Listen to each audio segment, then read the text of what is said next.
be president?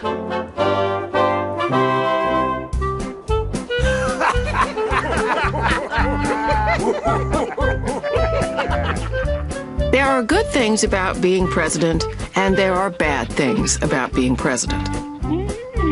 One of the good things is that the president lives in a big White House called the White House.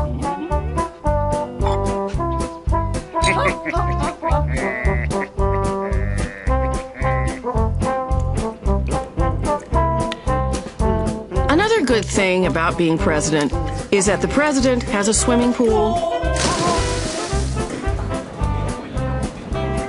bowling alley,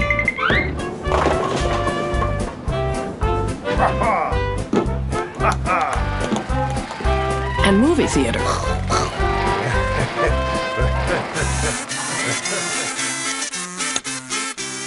The president doesn't have to eat yucky vegetables. As a boy, George Bush had to eat broccoli. When George Bush grew up, he became president. That was the end of the broccoli.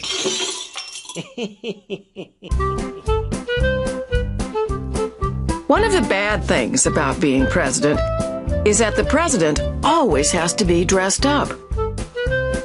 William McKinley wore a frock coat, vest, pinstripe trousers, stiff white shirt, black satin tie, gloves, a top hat, and a red carnation in his buttonhole every day. People get mad at the president. Someone once threw a cabbage at William Howard Taft. That didn't bother Taft. He quipped, "I see that one of my adversaries has lost his head." Lots of people want to be president. If you want to be president, it might help if your name is James. 6 presidents were named James. President Carter liked to be called Jimmy. 4 Johns, 4 Williams. President Clinton liked to be called Bill. 2 Georges, 2 Andrews, and 2 Franklins. All became president.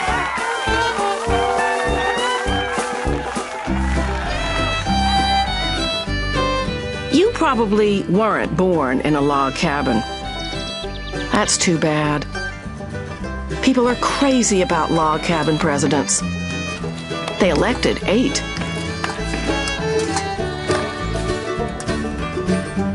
William Harrison was born in a big Virginia mansion, though he won the election with a log cabin and hard cider slogan.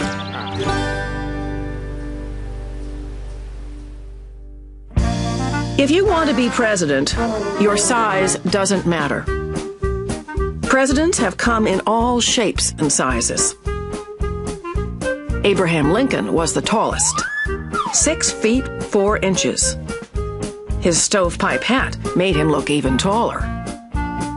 James Madison was the smallest, 5 feet 4 inches and only 100 pounds. William Howard Taft was the biggest, more than 300 pounds. He was so big that he had a special tub built for his White House bathroom.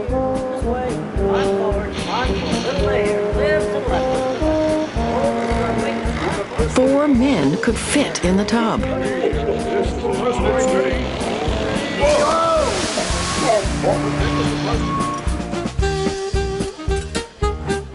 Maybe Taft's problem was that presidents can order any food they want.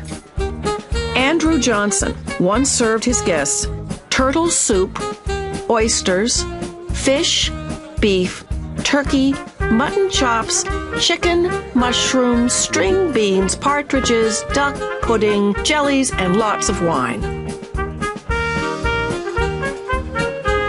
All at one dinner.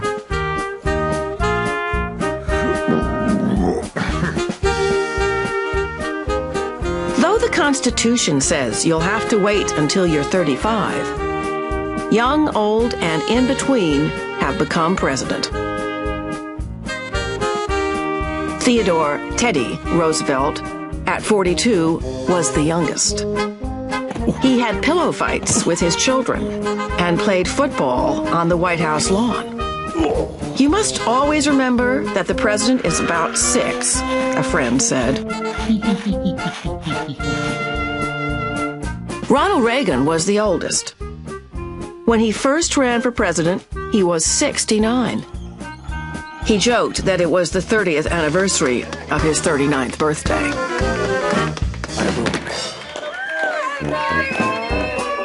Some presidents joked, and some didn't. Presidents' personalities have all been different. Benjamin Harrison was so cold that one senator said talking to Harrison was like talking to a hitching post. Calvin Coolidge was so shy and quiet that a dinner guest once made a bet that she could get him to say more than 2 words. "You lose," he told her. Andrew Jackson certainly wasn't shy.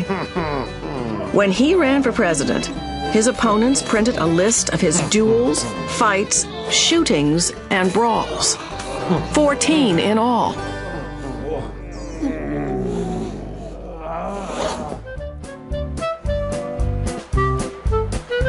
Don't worry about your looks.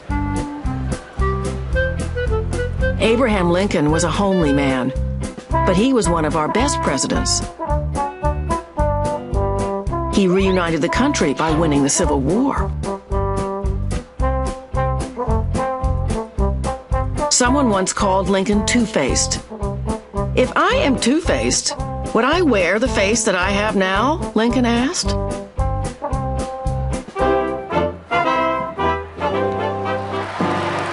Warren Harding was a handsome man, but he was one of our worst presidents.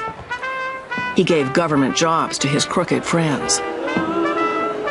"I am not fit for this office and never should have been here," he admitted.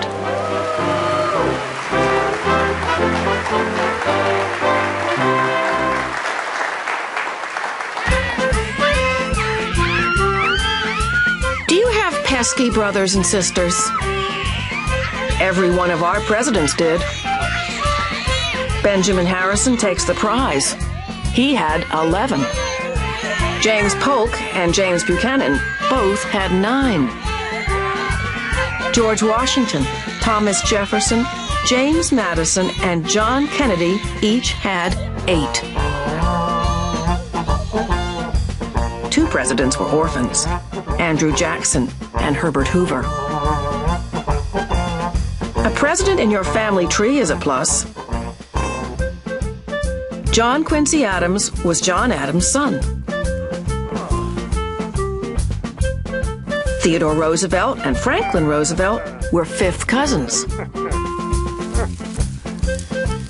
Benjamin Harrison was William Harrison's grandson. James Madison and Zachary Taylor were 2nd cousins.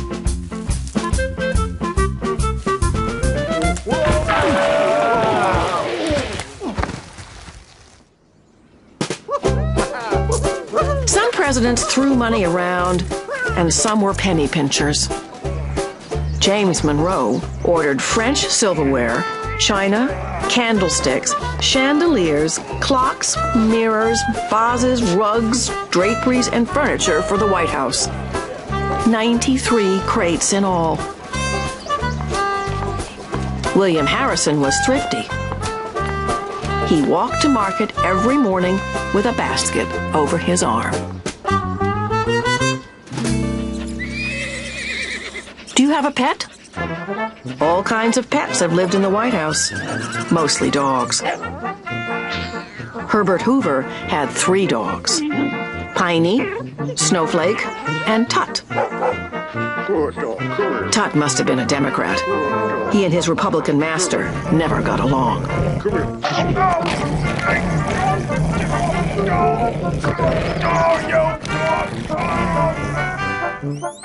Theodore Roosevelt's children didn't just have pets.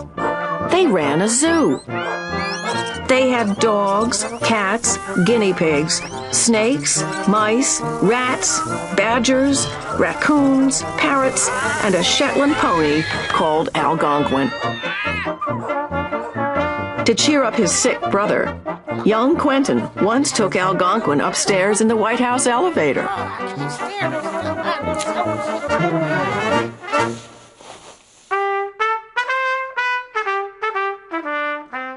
You don't have to be musical to be president. Ulysses Grant certainly wasn't. He knew only 2 tunes. One is Yankee Doodle, he said, and the other one isn't. But many presidents were musical.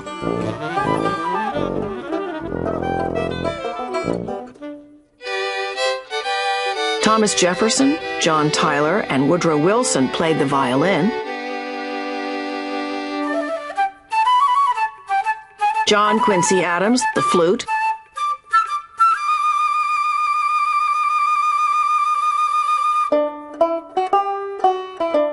Chester Arthur, the banjo.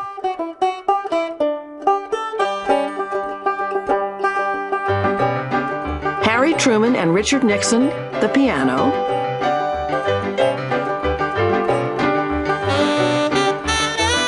Bill Clinton, the saxophone.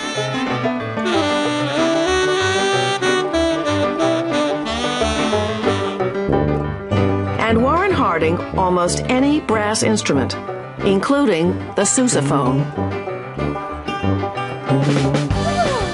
Some presidents knew how to dance, and some didn't. Our first president did a mean minuet. At his inaugural ball, George Washington danced with every lady but his wife. Mrs. W. had stayed home. James Madison's opinion of his inaugural ball? I would much rather be in bed. Abraham Lincoln wasn't much of a dancer. Miss Todd, I should like to dance with you the worst way, he told his future wife. Miss Todd later said to a friend, he certainly did. Woodrow Wilson liked to do the jig step while singing silly ditties.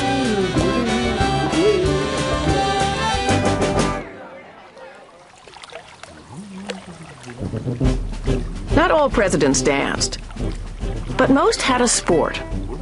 John Quincy Adams was a first-rate swimmer. Once, when he was skinny dipping in the Potomac River, a woman reporter snatched his clothes and sat on them until he gave her an interview.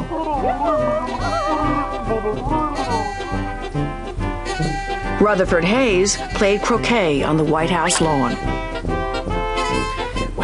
Ronald Reagan split wood. Look out. William McKinley's idea of exercise was to sit under a tree with a good book. Golf has been big with presidents. Dwight Eisenhower and John Kennedy were especially good. But when Gerald Ford, George Bush, and Bill Clinton teamed up for a golf game, 3 of their shots clobbered spectators.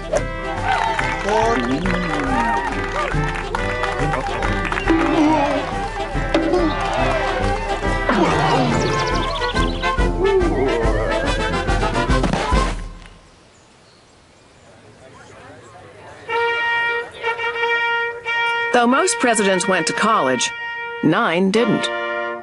George Washington, Andrew Jackson, Martin Van Buren, Zachary Taylor, Millard Fillmore, Abraham Lincoln, Andrew Johnson, Grover Cleveland, and Harry Truman. Andrew Johnson couldn't read until he was 14. He didn't learn to write until after he was married.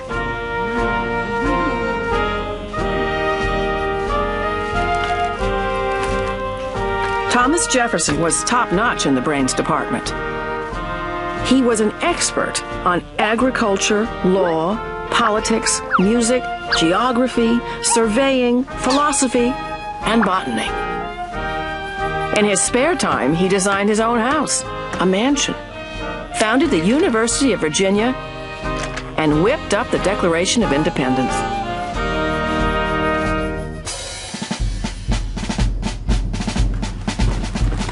If you want to be president, you might consider joining the Army.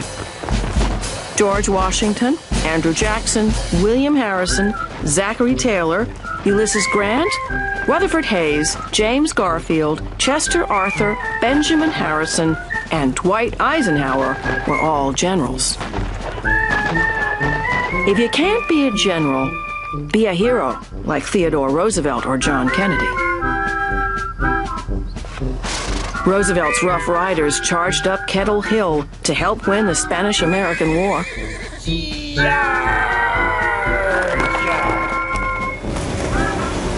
Kennedy led his crew to safety in World War II when the Japanese sank his PT boat.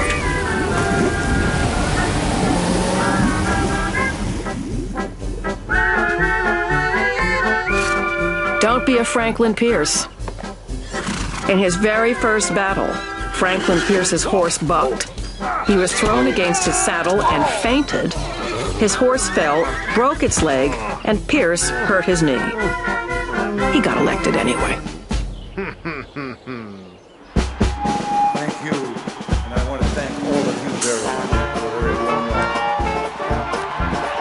It's a great pleasure to be here. A great pleasure to be here. Another route to the White House is to be vice president, though most don't think much of the job.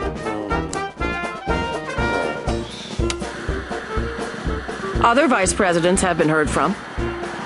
John Adams, Thomas Jefferson, Martin Van Buren, Richard Nixon, and George Bush were all elected president. Gerald Ford became president when Richard Nixon resigned.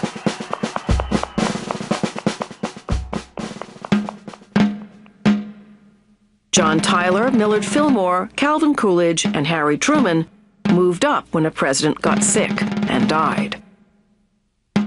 Andrew Johnson, Chester Arthur, Theodore Roosevelt, and Lyndon Johnson became top man when guns were drawn, bullets flew, and a president was assassinated.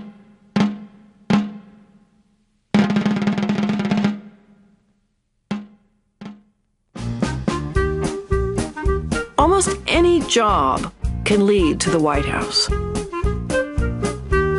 Presidents have been lawyers, teachers, farmers, sailors, engineers, surveyors, mayors, governors, congressmen, senators, and ambassadors. Harry Truman owned a men's shop. Morning, Harry. Andrew Johnson was a tailor. Ronald Reagan was a movie actor. Oh, watch it there, Randy. That's one for the Gipper. One thing is certain. If you want to be president and stay president, be honest. Harry Truman paid for his own postage stamps. Grover Cleveland was famous for his motto, "Tell the truth." Other presidents weren't so honest. Democrat Bill Clinton was impeached for lying under oath. Republican Richard Nixon's staff broke into Democratic headquarters to steal campaign secrets.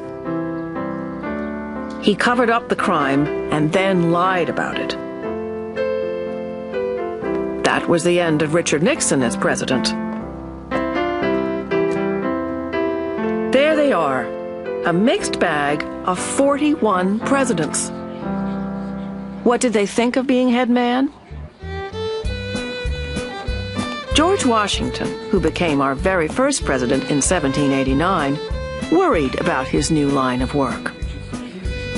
"I greatly fear that my countrymen will expect too much from me," he wrote to a friend. Some love the job. "No president has ever enjoyed himself as much as I," Theodore Roosevelt said.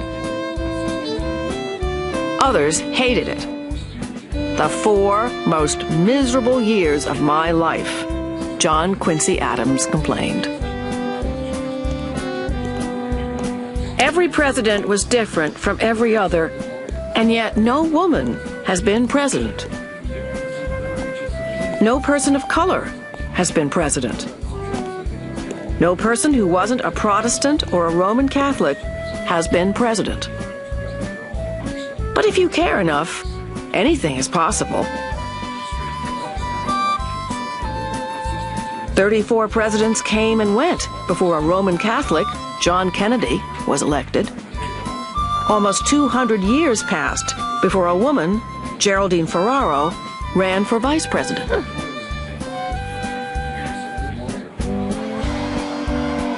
It's said that people who run for president have swelled heads.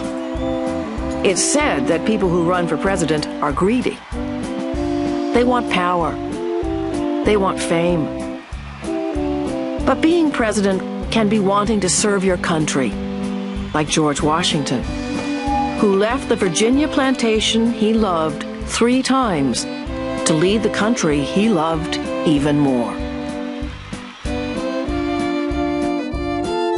It can be looking toward the future, like Thomas Jefferson, who bought the Louisiana Territory and then sent Lewis and Clark west to find a route to the Pacific. They did. It can be wanting to turn lives around, like Franklin Roosevelt, who provided soup and bread for the hungry, jobs for the jobless, and funds for the elderly to live on. It can be wanting to make the world a better place, like John Kennedy, who sent Peace Corps volunteers around the globe to teach and help others. Every single president has taken this oath. I do solemnly swear or affirm that I will faithfully execute the office of President of the United States and will, to the best of my ability, preserve, protect, and defend the Constitution of the United States. Only 35 words. But it's a big order when you're president of this country. Abraham Lincoln was tops at filling that order. I know very well that many others might in this matter, as in others, do better than I can, he said. But I am here. I must do the best I can and bear the responsibility of taking the course which I feel I ought to take. That's the bottom line. Tall, short, fat, thin, talkative, quiet, vain, humble, lawyer, teacher, or soldier. This is what most of our presidents have tried to do, each in his own way. Some succeeded, some failed.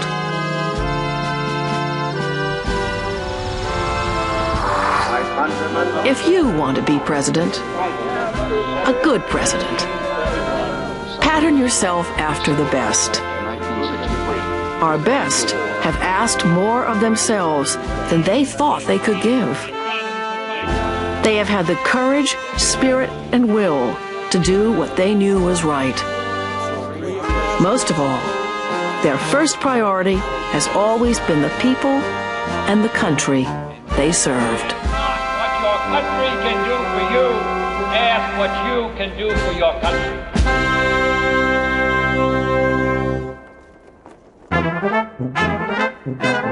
Election 2000 for president was so close that whoever won Florida won the election.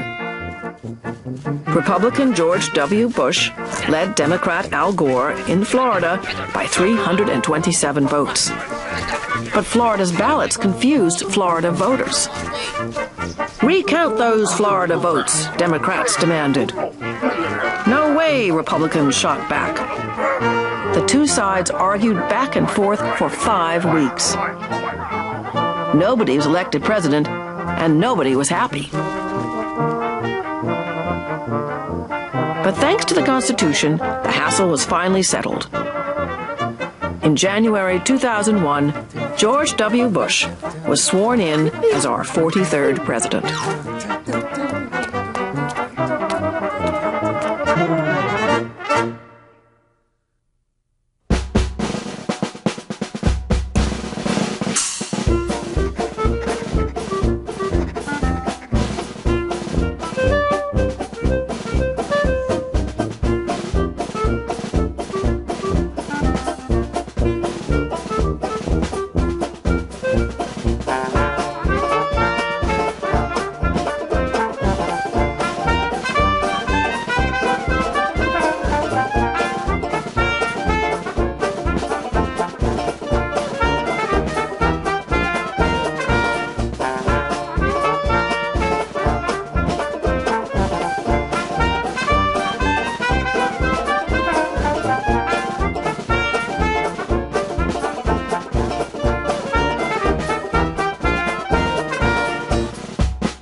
Hee hee hee.